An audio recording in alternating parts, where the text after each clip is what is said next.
안녕하세요, 유튜버 형님들. 광 과장 인사 올립니다. 오늘은 광 과장이 야심차게 준비한 광 과장에 의한 광 과장을 위한 영상을 좀 준비해 보았습니다.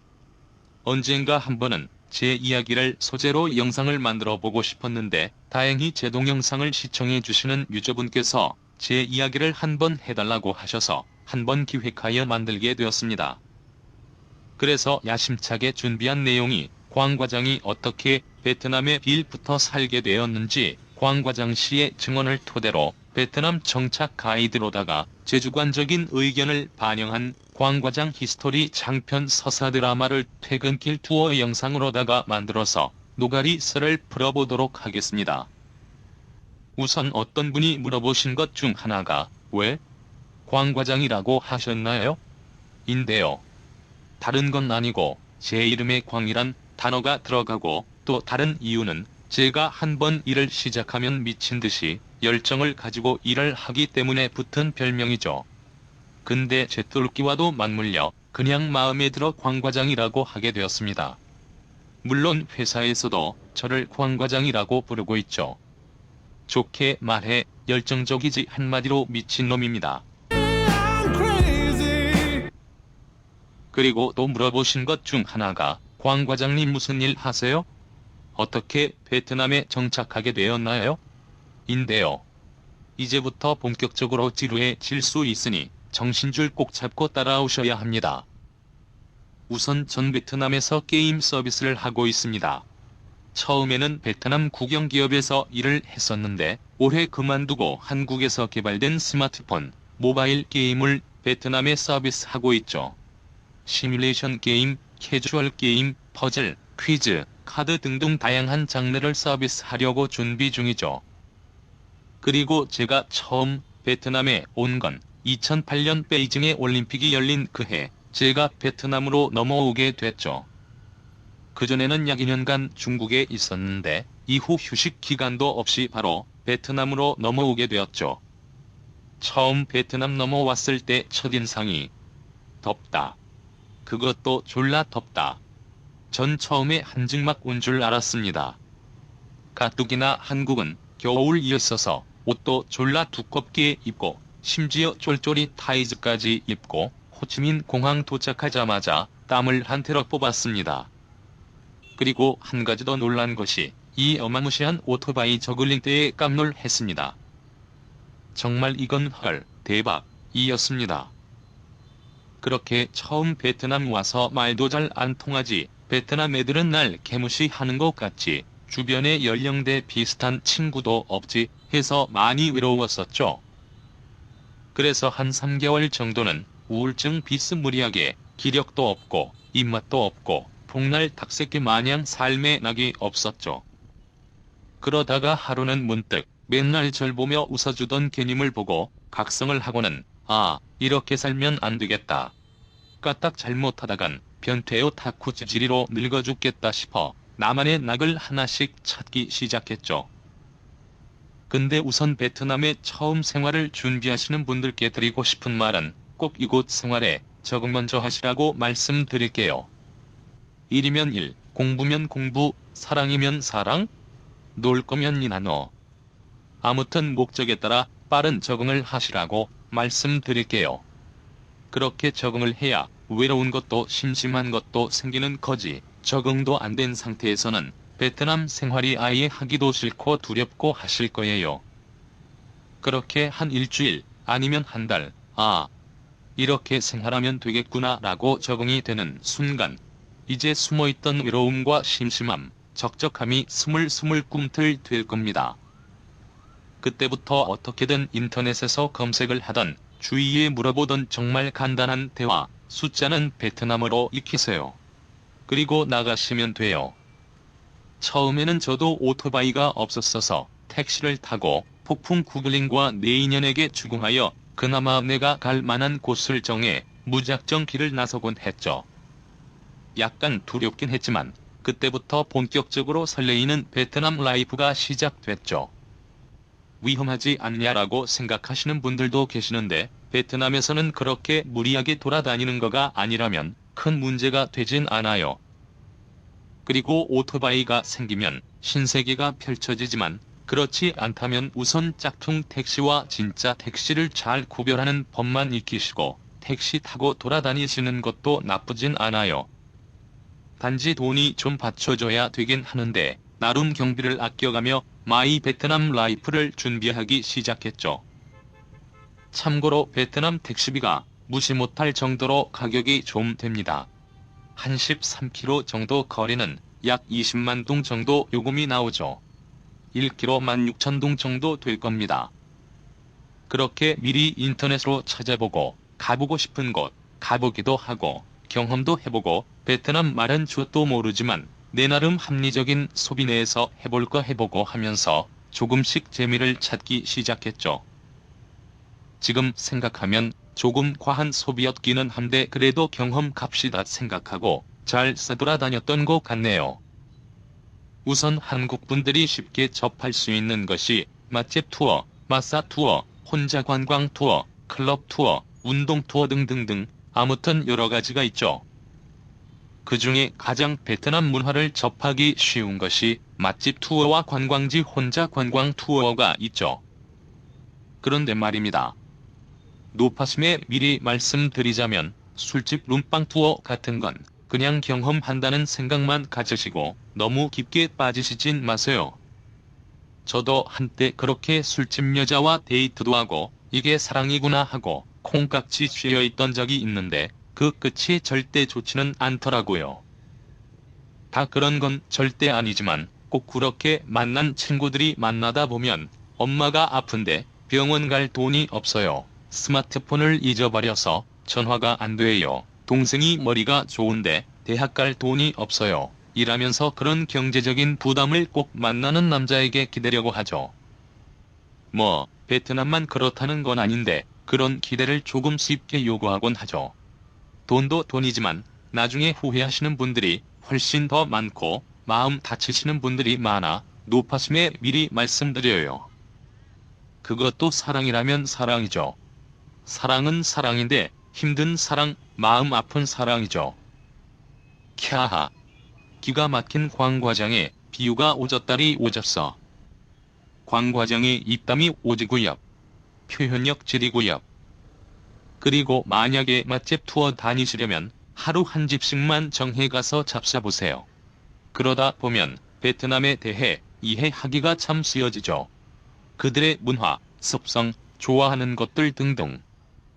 베트남 말을 잘 못하는 건 아무런 장애가 되지 않죠. 참고로 전미리 정보 검색을 통해 메뉴를 정해서 가고 잘 모를 때는 사진으로 된 메뉴를 보고시키고 그것도 안 되면 무작정 가서 옆에 먹는 사람 거 손으로 가리키면서 달라고 했죠. 가격도 바가지 쓰지는 않을까 너무 걱정 안 하셔도 돼요. 웬만하면 가격이 다 나와 있고 그래도 가격을 잘 모르겠다면 음식 주문하고 바로 얼마인지 물어보시면 돼요. 핸드폰으로 가격을 찍어달라고 하시면 돼요. 그리고 제가 누차 말씀드리지만 베트남에서 오토바이는 정말 필수라고 생각됩니다. 위험하다고 하시는 분들도 있지만 그렇게 따지면 차 타고 다니는 게 걸어 다니는 것보다 더 위험하죠. 택시 막 타고 당기시다가 오토바이 타고 당기시기 시작하는 순간 정말 신세계가 열려요. 제가 경험했죠. 그때부터는 잘 몰라도 좋고 인터넷 안 찾아봐도 좋고 그냥 막 돌아 당기게 되죠. 근데 이때 주의하셔야 할 것이 몸에 이것저것 헤어진 전 여자친구의 추억 마냥 막 메고 달고 다니지 마시라고 말씀드릴게요. 주위의 알리바바들에게 표적이 될 수 있죠. 또 하나가 너무 위험하게 오토바이 몰고 다니시지 말고 오토바이 열쇠나 차량을 아무데나 막 두지 마세요. 그럴 바엔 그냥 쳐주세요. 돈 없고 어려운 알리바바들에게 희망에 단비를 내려주실 거 아니시라면 꼭 도난당하지 않게 조심하셔야 해요. 그리고 또 한 가지 주의하셔야 할 것이 바로 운전면허를 꼭 취득하시라고 말씀드리고 싶어요. 처음에는 면허 없이 끌고 당기신다고 해도 어떻게든 빨리 면허를 취득하도록 노력하세요. 면허 없이 오토바이를 타면 꽁한 그림자만 봐도 개무섭고 오줌을 지리게 되죠. 정말 한 번 걸렸다 하면 롤 하다가 마우스에 손을 떼는 것 마냥 모든 걸 포기해야 하죠. 그전까지는 조심해서 몰고 당기시고요. 그렇게 베트남 이곳저곳 돌아다니시다 보면 조금씩 내공이 쌓여요. 베트남 말도 조금씩 들리고 더 궁금해지죠. 전 그렇게 돌아다니다 베트남 말을 좀 더 배우고 싶어져서 호치민 인사대학교에 있는 베트남어 랭귀지 스쿨에 한 3개월 공부도 했죠. 30번인가? 수업 받는데 한 $100 정도 한 것 같네요. 그때부턴 정말 베트남이 재미지더라고요. 여기저기 돌아다니며 사람 많은 카페도 가보고 이쁜 사람 있으면 말도 걸어보고. 와이프에게는 절대 비밀입니다. 예전에 그랬다는 거지 지금은 우리 와이프밖에 없죠. 무서워서 그런 거 아닙니다. 전 정말 우리 와이프를 사랑합니다. 살려주세요. 아무튼 그때부터는 베트남 생활이 재밌더라고요. 베트남이 인건비가 싸서 그런지 마사지도 정말 저렴해 정말 많이 가봤죠. 근데 주의하실 것이 외국인이 많은 동네 마사지는 되도록이면 가지 마세요. 퀄리티도 별로고 준비도 안 됐는데 음란마귀 마사에 예상치 못한 비용 출혈을 당하실 수 있어요. 한 가지 팁을 드리면 건전한 마사지는 대부분 오픈형이죠. 넓은 방에 기계와 커튼 칸막이를 가리는 정도인데 음란마귀 마사지는 각 방으로 이루어져 있거나 오픈형도 칸막이 구분이 철저하죠. 그리고 분위기도 약간 오홍하게 야릇하죠. 혹시 이 영상 팁 보시고 음란마귀 마사지만 골라다니시는 분들 그럴 수 있어요. 이해합니다. 전 절대 안 그럽니다. 하지만 이해합니다. 어머 오빠 나 몰랑. 그렇게 베트남에서 재미진 생활을 하던 중 갑자기 다니던 회사가 안 좋아져서 불안하기도 하고 베트남에서 뭔가 해보자는 생각으로 회사를 그만두고 식당을 차리게 됐죠. 한국의 분식류와 꼬치구이를 팔았었는데 처음 문 열고는 시장 조사도 어설펐고 베트남 성향도 파악이 안 돼서 한 달 정도는 정말 파리만 잔뜩 날렸죠. 그러다 또다시 저를 보며 항상 웃어주던 개님을 보고 또 다시 각성하고는 여기저기 마케팅도 좀 하고 베트남 사람이 좋아하는 걸 조금씩 추가하고 현지화도 하면서 문 열고 3개월 정도 이후에는 정말 자리가 없어 대기표를 나눠줄 정도로 잘 됐죠. 근데 현지화 한답시고 너무 저렴하게 팔다 보니 그렇게 많이 남지는 않더라고요. 그래도 이 정도면 나름 괜찮겠다 싶을 정도로 운영은 됐었죠. 그러다 원래 목표였던 멀티잡을 위해 식당은 식당대로 돌아가게 만들고 전달은 벌이를 위해 회사 생활 한다고 베트남 국영기업에 아는 분이 있어 낙하산으로 들어가게 되었죠. 나름 열심히 일했는데 그러다 보니 식당이 많이 소홀해지더라고요. 주인이 없다 보니 직원들 관리도 안 되고 음식 맛도 조금씩 변해서 이대로는 안 되겠다 싶어 때리쳤습니다. 근데 그때 참 많은 걸 배우고 느꼈죠. 베트남에서 장사, 특히 식당은 정말 쉽지 않죠.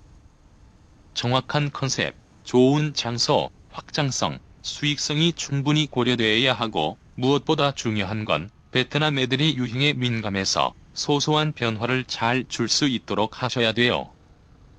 한 예로 하루는 베트남 애들이 사진 찍는 걸 좋아해서 이쁜 조명을 달아줬더니 여자애들이 그 밑에서 사진을 많이 찍어서 페이스북에 올리더라고요.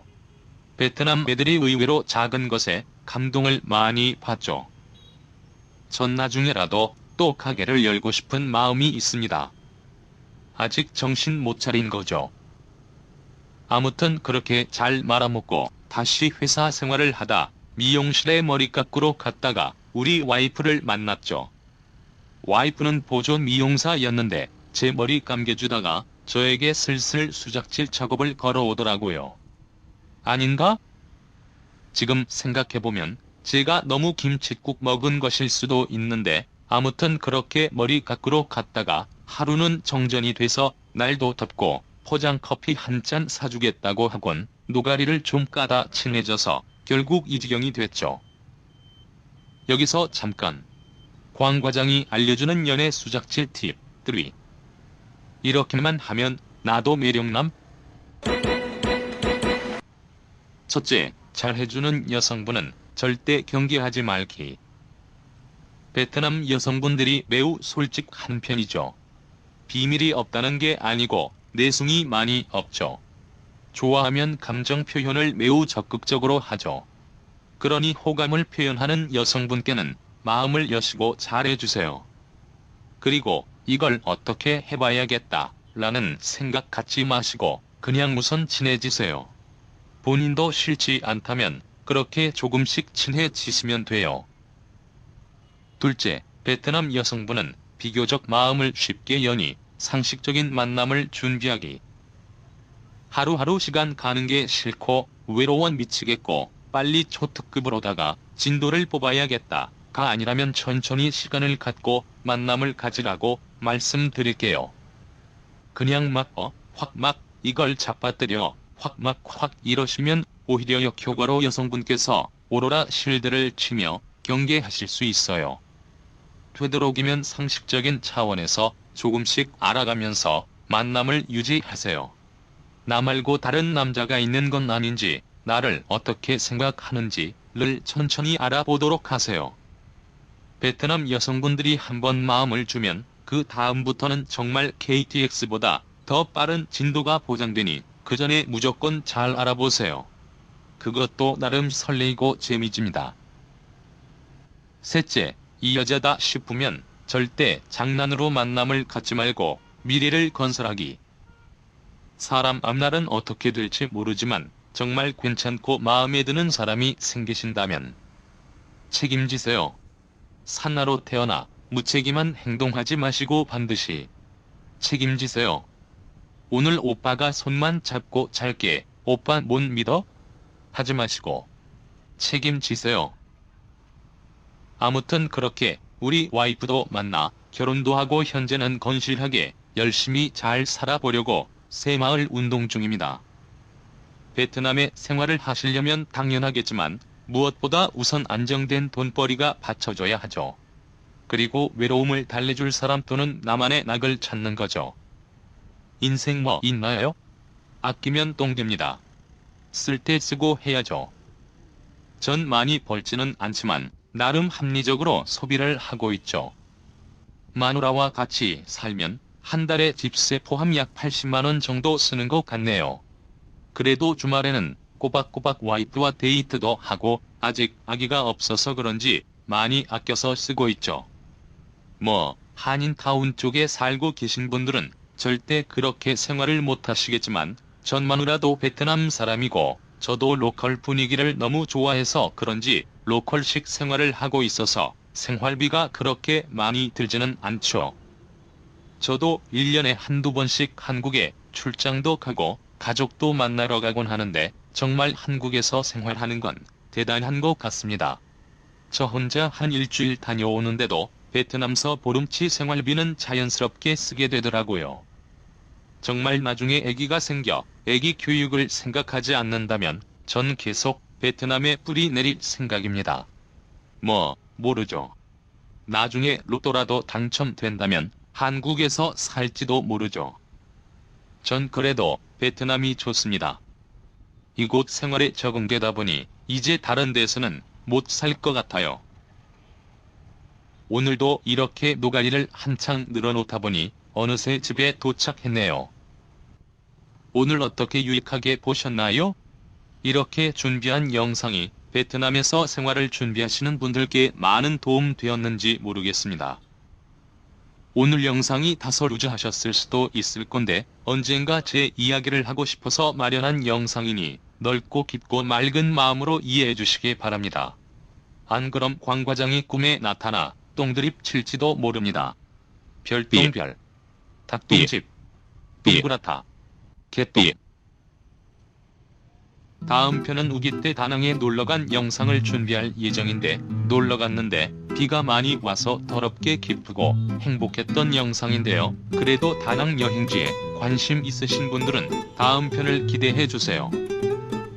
이 영상 보시는 모든 분들 오늘도 즐겁고 행복하고 섹시한 하루 되세요. 좋아요, 구독 꼭 쑤셔 박아주세요. 그럼 안녕.